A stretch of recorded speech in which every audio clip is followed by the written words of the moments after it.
Yeah, let me introduce Mr. C.N. Ram.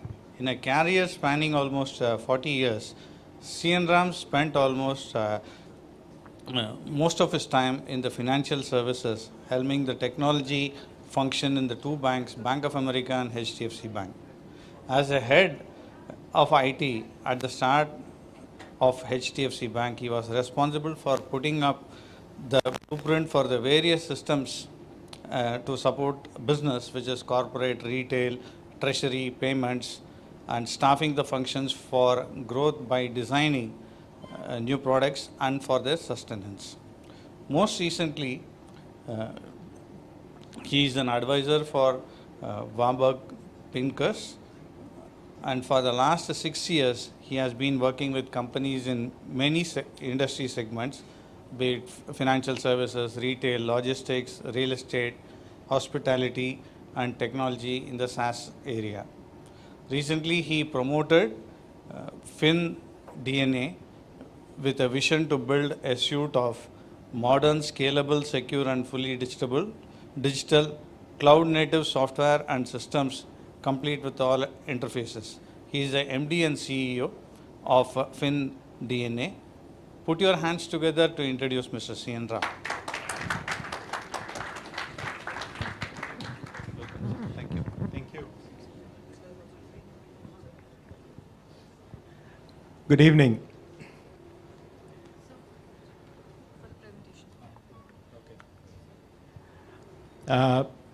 You can see that I'm dressed differently. I look different from the previous speakers with enough reason.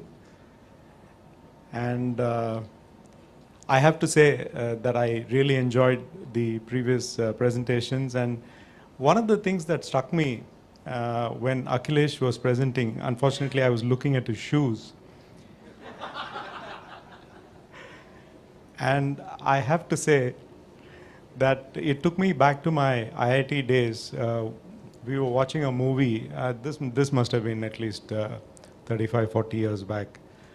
I'm as old as I look. The movie was titled The Tall Blonde Man with One Black Shoe. The blonde was missing, but if you get a chance, you should watch the film. It's a great entertainer. So first of all, thank you, Srini and CFO Bridge for having me here. I'm going to be a little different from all the folks who talked about either personal experience or finance. I'm very, very focused on technology. So you want to hear only technology stuff from me, unfortunately. I'm not going to teach you technology. You better get a better guy for it. But I'll tell you what my experience has been using technology in the variety of industries that I've had the privilege to work with. When I was introduced, so I was, you were told that I have been with the financial services industry for 26 years, 12 years with Bank of America and 14 with HDFC Bank. And we have had the privilege of using technology for growth in multiple growth areas within the bank. So you can see how the banking over decades has changed from where banks used to manufacture, sell, and service their own products to what is happening now when you talk about everybody else manufacturing products, which finally ends up with the bank only to be a debit or a credit in the account. So banking has had to change, it had to transform, and the technology platforms had to adapt. And then you throw in a slew of regulations, you throw in a slew of security and privacy and all those kind of considerations, and then it's a very heady combination which keeps the technology guys on their toes, customers on their toes, when the systems do fail, as they do. This morning, for instance, Microsoft Teams had a problem. So we had to actually, I was in a board meeting and we had to change the service provider to somebody else because we couldn't continue on Teams. So it happens, and your ability to be resilient and to overcome all these becomes very important. Also, we are at an age where I think there is quite a lot of information available, and I have to, there is a meme which talks about how you can get technology advice from a variety of sources, Google being the foremost, right? So this was in a doctor's. So if you listen to me, then there is a charge. But if you want to also clarify this with Google, then there's going to be a different charge. So over a period of time, there has been a overload of information, whether it is coming from Google, Dr. Google, whatever you want to call it, or social media. I think there has been a huge amount of information which is available for you. And then, of course, there is WhatsApp University, right? It's almost like anything which comes on WhatsApp is gospel truth. People believe it, people want to follow it, and then they fall into bad ways. So in this kind of a environment, it's very difficult to actually preach technology because you have access to a whole lot of technologies. So rather than talk about very specific technologies which are applicable for SMEs, I'll talk in general about what all you should be looking for.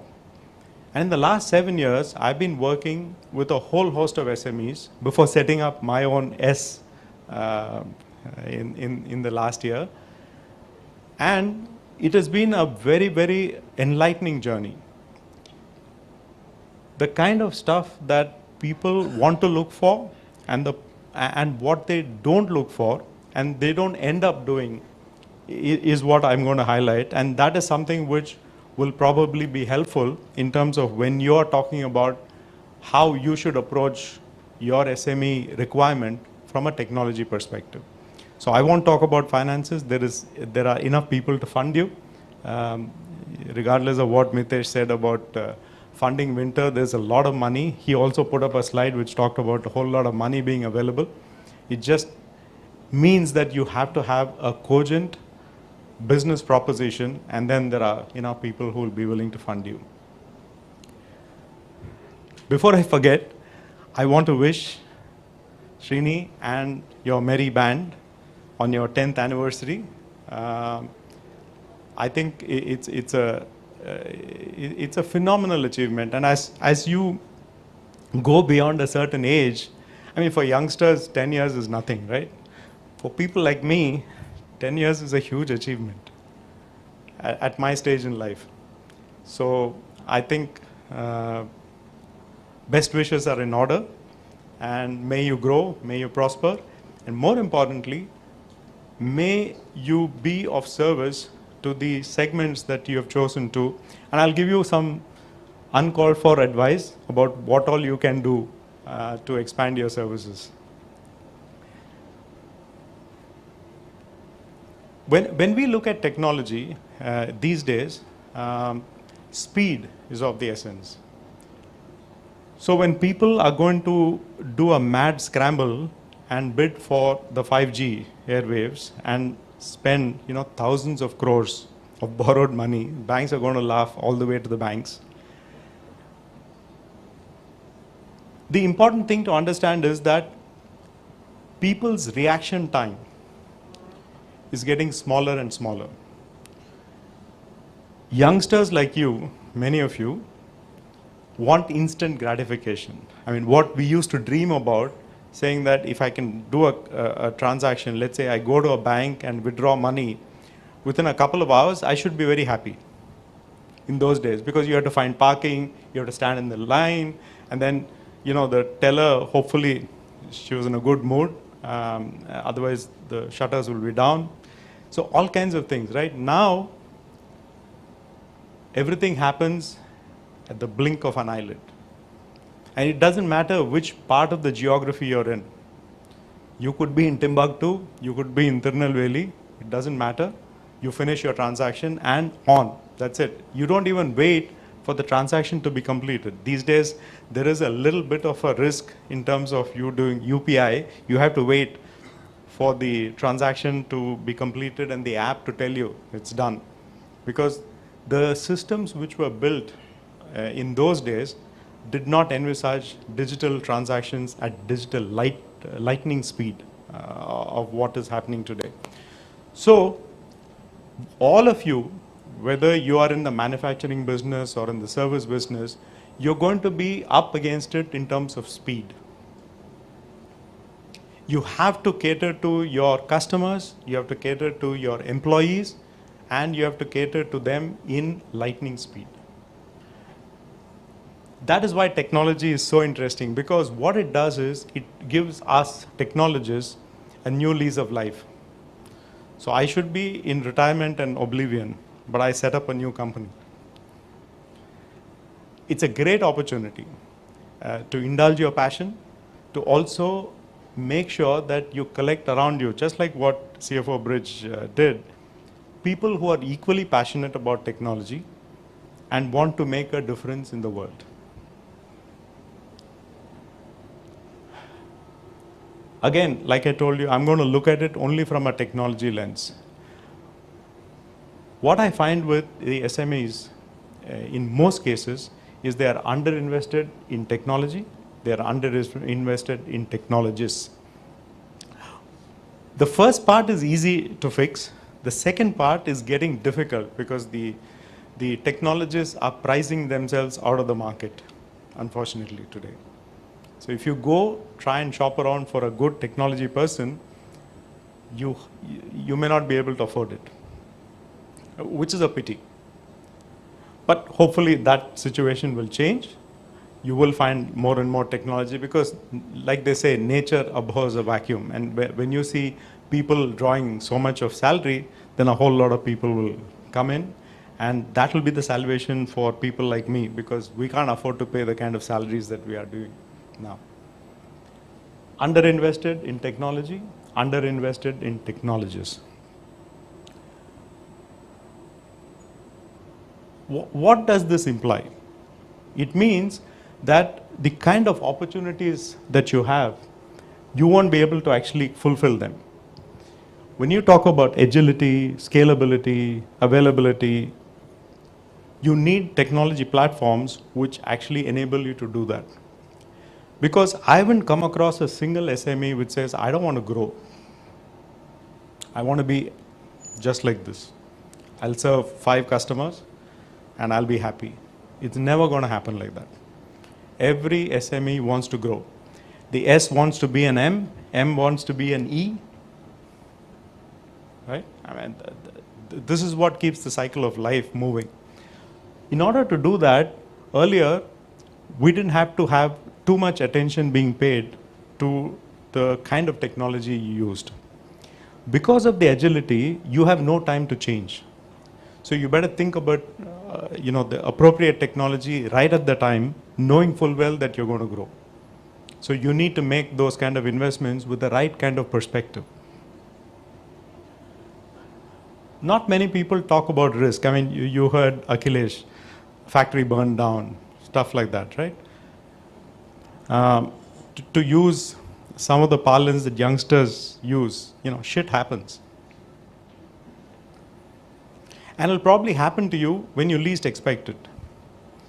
And despite all the advantages of the modern technologies, if you don't plan for it enough and if you don't sustain it enough, it's not going to be able to come and help you when you need it. For instance, your DR, your disaster recovery, your business continuity, those kind of planning.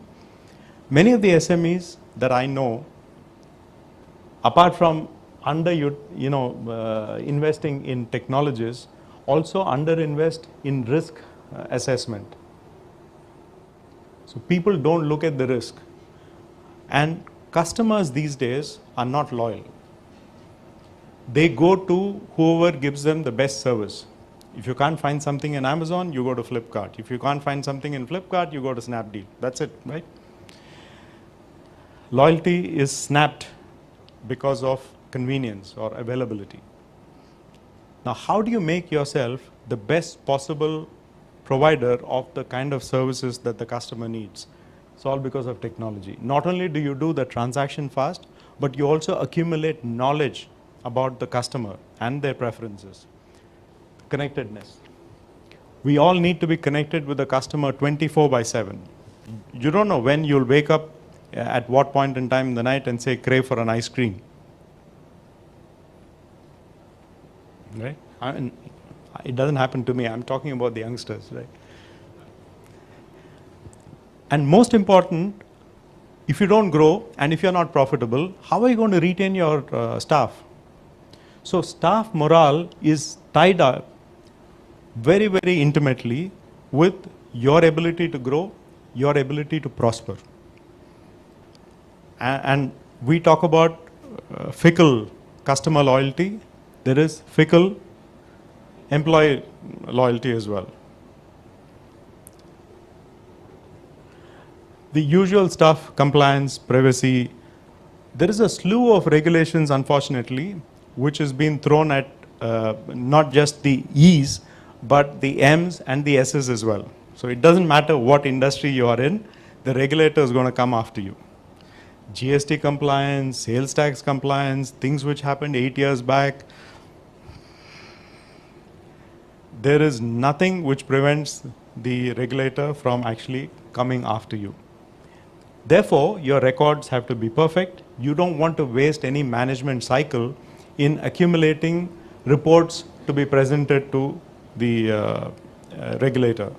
What you want is, you always think that you are sitting on a volcano which is going to burst, and be prepared.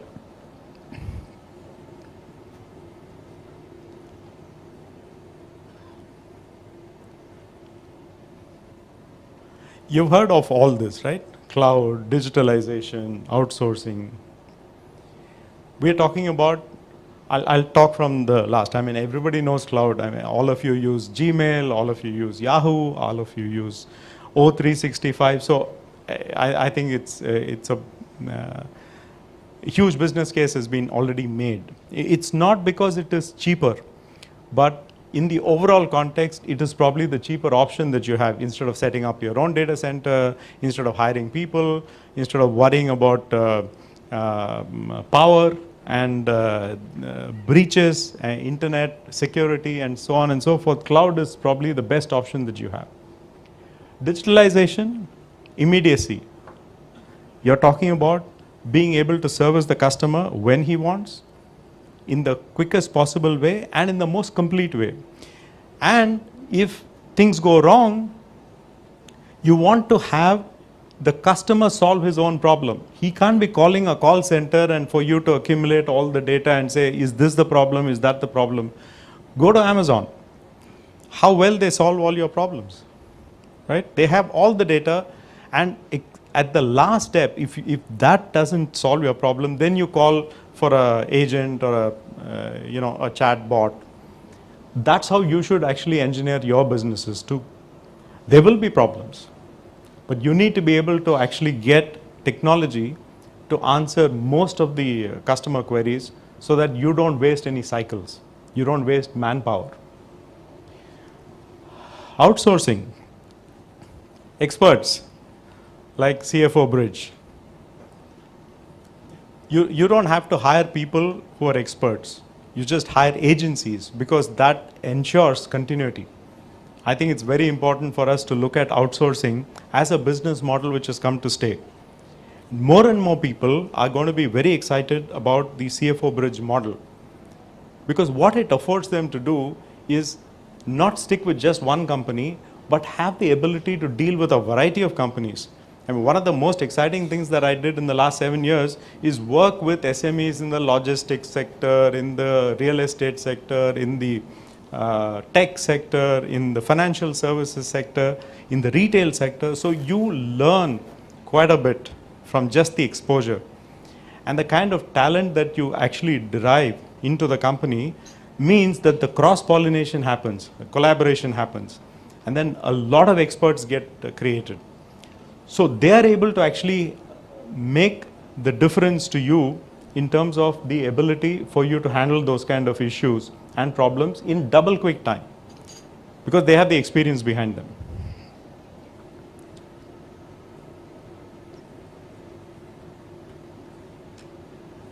I guess we are stuck.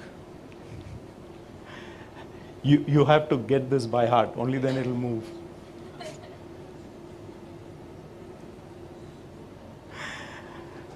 There is a, well, this is,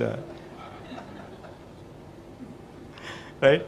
Your experts are like this, right? They know the answers to all the problems. They just don't know the problem. You could have all kinds of problems, but I thought this is a great thing about Google, right? So don't apply. I mean, we know everything about you.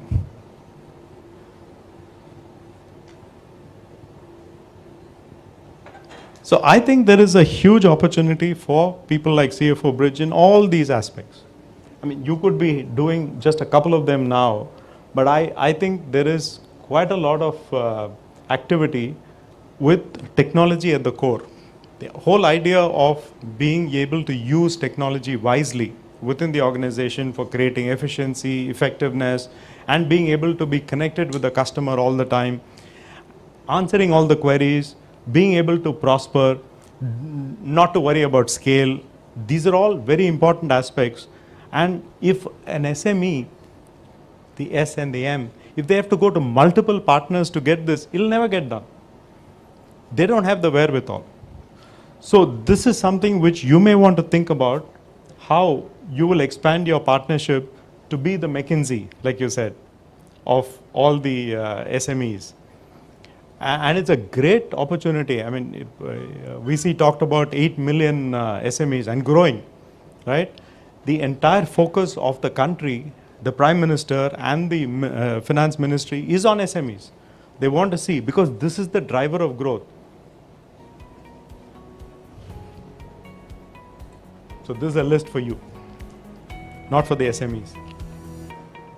Thank you.